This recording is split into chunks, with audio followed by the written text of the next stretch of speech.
Hey guys, welcome to my towel. I mean my channel. I always have a towel in the background. I'm gonna jump on the bandwagon and do a video that's kind of trending right now with a lot of YouTubers. People are talking about plants that they hate and they don't recommend or they don't like, whatever. What I'm gonna do is show you plants that I love and I recommend, and then plants that I just do not recommend, especially for beginners. But I know a lot of people have problems with the plants that I'm going to talk about in that section. That will be towards the end of the video, because the beginning of the video, I'm going to show you the plants that I recommend and I love, because it's more exciting, right? Am I right or am I right? All right, first plant up is a coleus. Okay, so many different types of coleus. Most of them, people grow them outside because they have great color and they fill up an area really easily and really well. They grow quickly. They have so many different varieties and they're always improving the varieties each year. So there are always new cultivars coming out. I definitely recommend coleus for anybody at the very least that wants color in their garden outside during the warm months, but you can also get color indoors during the cold months if you live in a cold climate. And again, there's so many different colors, so many different leaf shapes, growth patterns. It's just a really cool plant that is very easy to grow. You can even take a cutting and root it in water and keep it in water for as long as you want. I've had coleus in water for a very long time. This coleus has been in acrylic yarn. It's in a self-watering container with nutrients, an acrylic yarn for quite some time. And I forget about it a lot. Like, I just filled up that reservoir because it was bone dry. This is just in a place that I don't pass by very often. So, you know, bad plant dad here, but I watered it. It's okay. It's alive. You can see it started to get a little droopy. But coleus do amazingly well. The more light you give them, the more vibrant the colors are. You can see here. And I can't really find a leaf that doesn't have great color. But anyway, coleus, indoors, outdoors, semi-hydro, soil, acrylic yarn, lava rock, whatever you want to grow it in, they will thrive. Very easy. Of course, you know, there are things you could do that they won't thrive, but in general, coleus do great. Okay, moving on. Next up, we have Hoyas. Now, Hoya is a really cool plant, very trendy these days for the last few years, I guess. Yeah, this one is Hoya Crimson Princess, and I guess the plain green with splash. I mixed the two plants together. Of course, they'll do even better if they have high humidity.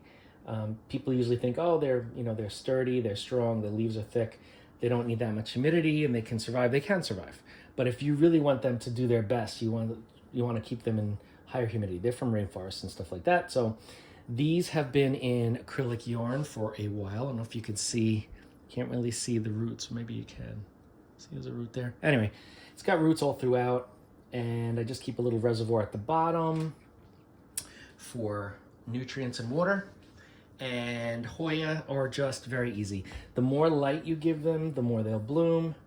You know, they can thrive on neglect in certain instances, but as you can see here, this one has been neglected a little bit too much. You can see that it has some damage to the leaves from drying out. It may even have had some thrips, but thrips don't usually bother these plants because they're so thick. Mealybugs is what you'd have to look out for, which is, you know, the bane of my existence. I don't know about you guys, but otherwise they do great. Try not to let them dry out too often, because then they'll get pitted like this or start to get damaged leaves. So Hoya, really great. And there are so many Hoya to choose from that not all, but most of them require the same, they have the same requirements, same growth requirements. So Hoya, you can grow semi-hydro, you can grow in regular potting mix for epiphytes. You can also grow them in moss, you can grow them in yarn if you want, acrylic yarn, like this one. It's been in here for quite a while. Of course, I let this dry out a little too much. You could see some of the leaves started to, you know, they weren't so happy, but yeah, I watered this guy and he's doing okay. All right, so that's Hoyas. Next up, we have a plant that you guys recently have seen. I love these plants. I used to have them years ago, and I started growing my collection once again this year because that was a couple years back. These are different varieties of Plectranthus. Okay, Plectranthus is in the mint family, also related to Coleus. You know, it's a cousin to the Coleus. You can see some of the variegation kind of reminds you of a Coleus a little bit, and you can see the in the light. Fuzzy leaves, scented. Most of them have some sort of a fragrance. This one in particular is known as Cuban oregano, Mexican mint. It has a lot of names. Smells just like oregano or thyme, you know, the herb. And it's medicinal, it's culinary, and it grows great indoors. It grows great outdoors. These are in semi-hydro and lava rock, and you can see the roots are just going bonkers. Loves it. These guys are in south-facing windows, and they're doing fantastic. This one is I think it's the large-toothed Plectranthus, something like that. This one has an interesting smell. It doesn't smell as strong as the other. It almost smells like soap. I love that smell, like a clean soap smell. And you could tell it's been facing the window this way because there's the back, and it's all facing where the sun is coming from. But these guys are very easy, just like Coleus. They root very easily in water. You can grow them in water. You can grow them in semi-hydro. I'm also growing them in acrylic yarn, obviously semi-hydro with lava rock here. But Plectranthus, most kinds, I'm not gonna say every single kind, but most kinds are your friend. I highly, highly, highly recommend Plectranthus. I mean, they just have so many uses, right? And I love anything that feels a certain way, that smells a certain way, that you can use in more than just having it to beautify your home. And if that's what you're looking for, then Plectranthus is the genus you want. There are a lot of varieties. Some of them are mounding, some of them are trailing, some of them are upright. So yeah, fantastic plants, very exciting. Plectranthus. Okay, let's see what we got next. Next up, we have some strings, and I love these plants. I may have to lower the camera so you can see it. Hold on a second. Lowering it just a little bit. Okay. Okay, so this here is a string of turtles. And when I first got this plant, it was kind of slow. It didn't really, see if I can get some light on. The leaves look really, really cool. It didn't really do too much right away, but once it got acclimated to my environment here, it started going nuts and started growing like crazy. You can see we have a lot of new growth here. The ends are continuing to grow.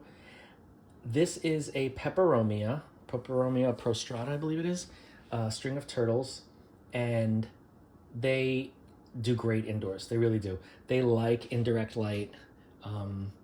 Once they're acclimated, like I said before, they start to grow very quickly. And I love things that grow fast because I love instant gratification. I love to see things thriving and doing well, and especially trailing plants. I love trailing plants. These are still in soil, believe it or not. Yes, I do have some plants in soil. The main reason why I would keep a plant in soil is if the soil is not giving me an issue. And for this plant, no issues at all with the soil. No rotting, no problems with overwatering or underwatering. This plant is pretty sturdy and strong, and I enjoy it. String of turtles. Another string you probably have seen on my channel is the string of hearts. Now this one in particular is Silver Glory. This is a cultivar that has very gray silver leaf surfaces. You can't really see it because the lighting is really bad, but I'm trying to see if I can show you what it looks like. You can kind of see it. Now, if you want something that grows quickly, this is the plant that you need. The string of hearts, string of spades, string of needles. Ceropegia is the genus. Anything in the Ceropegia genus loves to grow. They just go nuts. They do tangle, you know, like when you have a nice full plant, the leaves get hooked on each other. That doesn't bother me so much. Some people hate that and they think it's a nightmare. It doesn't really bother me. I don't need to have this completely combed out, you know, like straight hair. I just let it, if it wants to tangle, it tangles. But it can also wrap around things and grow, you know, and intertwine into other plants. So just be aware of that. But I recommend these guys because they're good growers. They do good in indirect light. They, I don't want to say they're drought tolerant, but they can survive drought, occasional drought. And they have a lot of different varieties. You know, the leaf shapes are different. Some of them grow kind of upwards, and then when they get a certain length, they start to then trail. But yeah, string of hearts, needles, spades, whatever you want to call it. I highly recommend them, especially to newbies. If you're new to plants and you want something that's going to grow fast, that you feel like you've accomplished something, that makes you feel like you're good at plant care, I definitely get like a string of hearts, string of spades, string of needles. String of needles can be a little bit tricky because they're so fast that they then wrap around everything, and they have such small leaves that that could be a little bit of a challenge. But the hearts and the spades, I really enjoy them. So that's that. And let me get rid of these so you guys can see. All right, next up, and I'm sure you guys have seen this before, this is a Scindapsus, okay? This one I believe is Scindapsus Silver Cloud. I have a bunch of different varieties. Let's see if I can get a better, so you can see the silver on the leaves. Oh, there you go. So yeah, Silver Cloud, the Exotica, the Pictus, Silver Cloud, Silver Splash, Silver Lady. I have all those, all the same. They all do very, very well. For me, they almost do better than like philodendron, like trailing philodendron, because I have had some challenges with them every once in a while. People say, oh, that's the easiest plant to grow. Not for me. Not for me. And I've had them in water, had them in soil, had them in semi-hydro, had them in acrylic yarn, and they seem to do well for a while, and then they just kind of start crashing and burning. But that really should be a plant for the end of this video that I don't recommend. But I wouldn't even say that I don't recommend, because they're cheap, easy to get a hold of, and you can always start over if it doesn't do well. So I'm not going to say I don't recommend the Hartley philodendron, but Scindapsus I definitely recommend. Even if it doesn't grow very fast, it'll just remain like this, and it'll let you know when it's thirsty. The leaves will start to curl. You just water it, they open back up. Watch for mealybugs as well, but fairly easy to take care of, and really kind of cool patterns that they have. Even though like these guys, the Exotica, the Pictus, that whole family of Scindapsus, they most of the coloring is, you know, variations in silver or gray. So that can be kind of boring if you want something a little different. But when you can really understand the difference in the patterning, it really is kind of cool. Like the Silver Cloud like this, it's like a very cloudy silver pattern. And then when you get the Silver Splash, it's like splattering of silver on the leaves. So again, subtle differences, but Scindapsus I definitely recommend. Easy, easy peasy. Never really had many problems with them at all. Okay, now we're going to start moving towards succulents that I recommend. Okay, we're going to start with a very easy succulent that you could pretty much never do anything with or for, and it'll still be there when you wake up in the morning. This is Gasteria. Okay, so as you can see, these were two small little plants when I got it. They have grown up and they threw out a pup, and guess what? The pup is variegated. See that? This leaf here, half of it is variegated, half of it's green. Out of nowhere, a variegated pup. Who doesn't want a variegated plant just to pop up? I do. Do you? Anyway, Gasteria is very easy to take care of. I keep this specific one in the soil that it came in, and I only water it when it's completely dry, and it's not consistent. I don't water this consistently like once a week, the same day of the week, every week. I water it when I know that it's definitely dry, because I know these guys can withstand months without water, especially in the wintertime. But you can see this is a little wrinkly here because I watered this like a couple days ago, but before then I hadn't watered it. So this leaf is a little wrinkly, but it makes them stronger. That's what I'm noticing for Gasteria in particular. It makes them stronger when they go through that drought. So that is the first one. Let me move this out of the way so you can see everything I'm going to show you. Next up we have a plant that is very, very easy. I love it. Um, there aren't that many varieties of this. This is Graptopetalum, the ghost plant. You know what I'm going to do? Let me bring my camera over there so you can see better.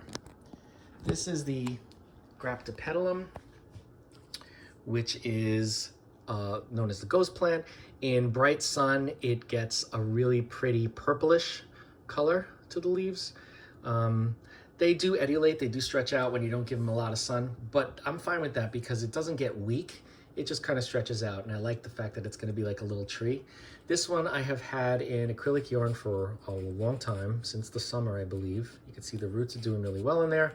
I let this dry out completely before I water it again, just like, you know, other succulents. You don't have to. You can keep it, you know, the medium moist if it's acrylic or semi-hydro. I wouldn't do that with soil because that's when you get root rot with all the pathogens and fungi that are in soil.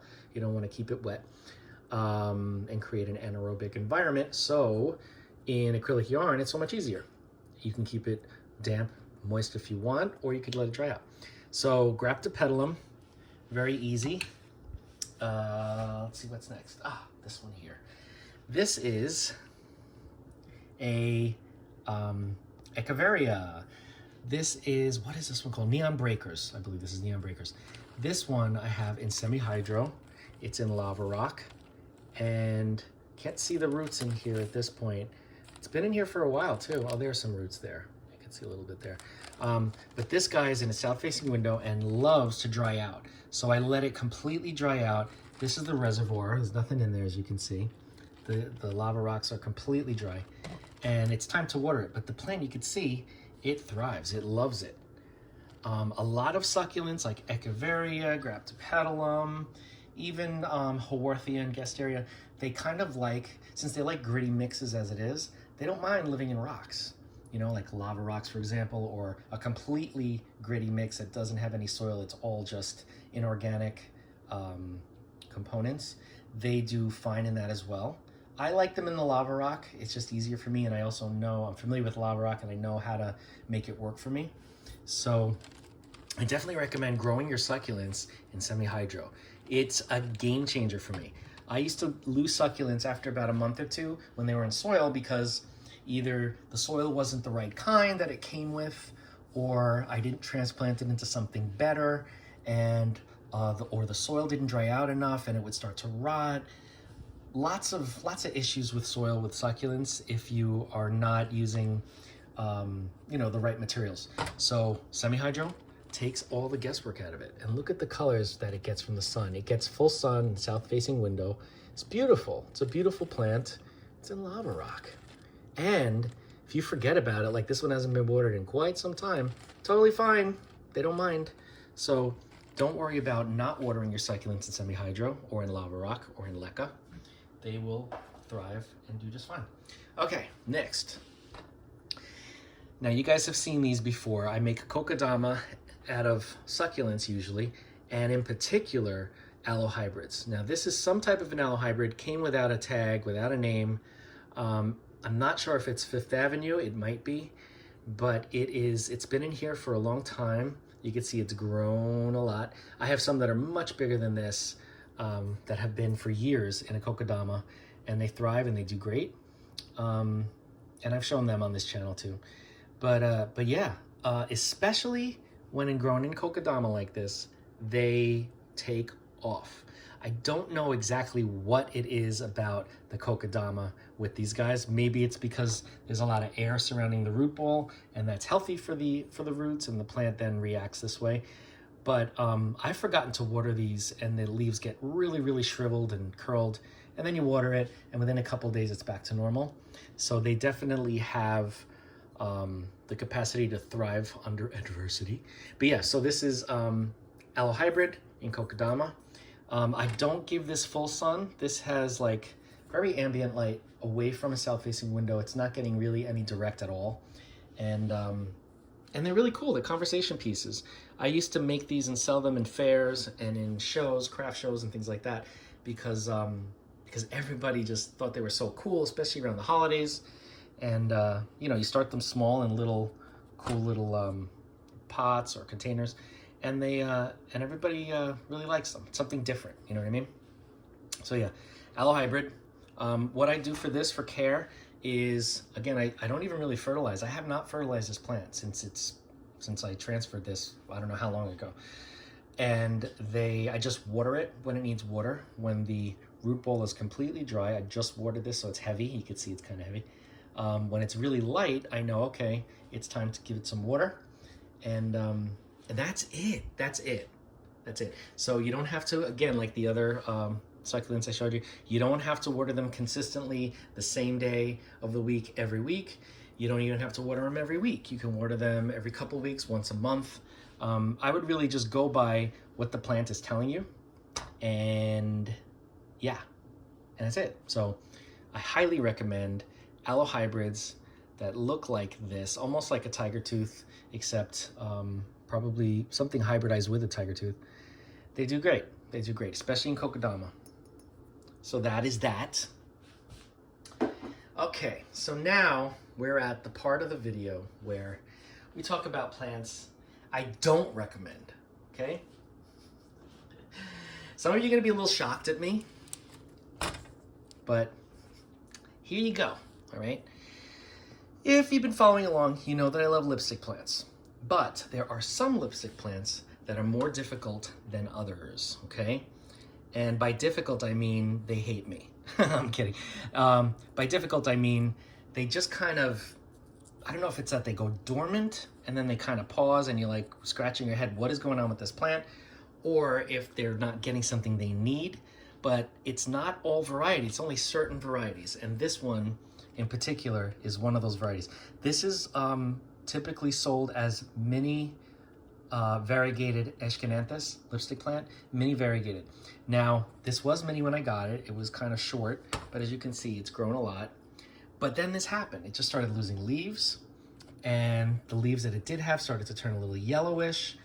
At first, I thought it was because it was too much sun, because they do color up like Hoyas do with sun stress. But this one has not been in sun for many months, and it continues to look this way. I don't even have any new growth. It's got a reservoir full. I actually gave this food recently as well, so it's not that it's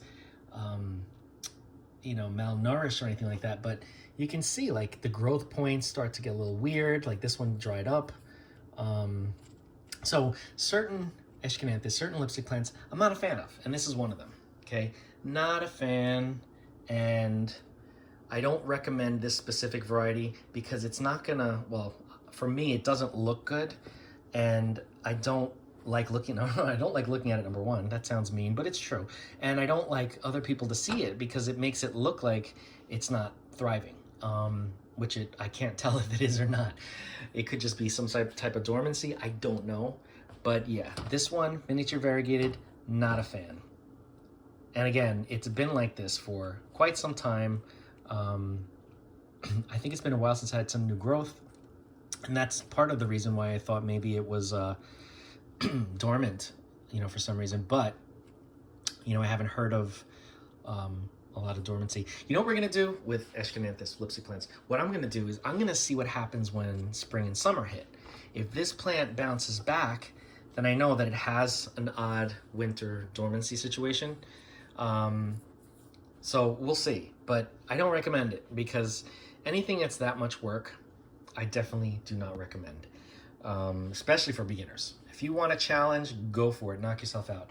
I don't have an example of it here because the majority of my prayer plants, Calathea, got devoured by thrips, some type of a thrip that I had never dealt with before, and it really just decimated most of my collection. I do have a pinstripe that's still doing well in water culture, and I have a Tenanthe that's in semi-hydro that's doing okay, but Calathea are really a pain, and if you've ever tried growing one, you know that's true. And a lot of people always are looking for help on what to do, and my solution whenever they're starting to go south in soil, or even before they go south, is to move them to water. I've had Calathea growing in water for a long time, and they did great until the thrip situation happened. And I didn't see the thrips, and I don't know how I didn't see them. They're really tiny, but they multiplied at such an alarming rate. I didn't know what to do, and I tried cutting off all the damaged leaves. That just made it worse because they couldn't photosynthesize. So those ones did not do well at all. The pinstripe that I have that's still in water and it's still going strong, even though it's still going strong and it's in water culture, it's alive, it's been quite some time, like I don't know if it's been since last spring, but the reason why I don't recommend that either is because unless you have the right amount of humidity and the stars aren't aligned, you will get crispy edges to the leaves. No matter what. No matter what. See my hand? No matter what.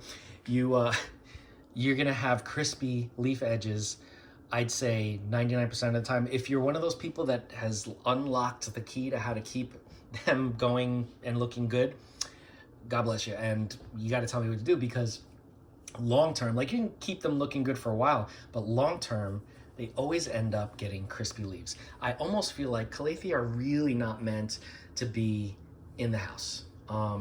Not that any of these plants are meant to be indoors, because these are all plants that are derived from plants from outdoors. But Calathea in particular, I feel like are just not, they're not good indoors. They're just not.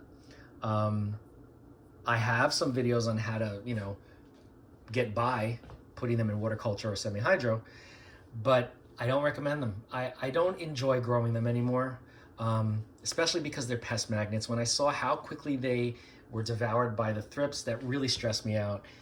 And trying to get them back after all the hard work and transferring them, and they were thriving so nicely in water culture. They were lush. You could check those videos. They look beautiful for quite some time. Once the thrips hit, it was almost like that was it. Like there was no turning back. It's just crazy. A lot of plants you can recover, from thrip damage or from mealybugs, all that sort of stuff. But Calathea and prairie plants in general, not that easy. So I don't recommend them. I really don't. Sorry, but I don't. All right, now the last plant that I have here to show you that I don't recommend, and a lot of people don't recommend this plant.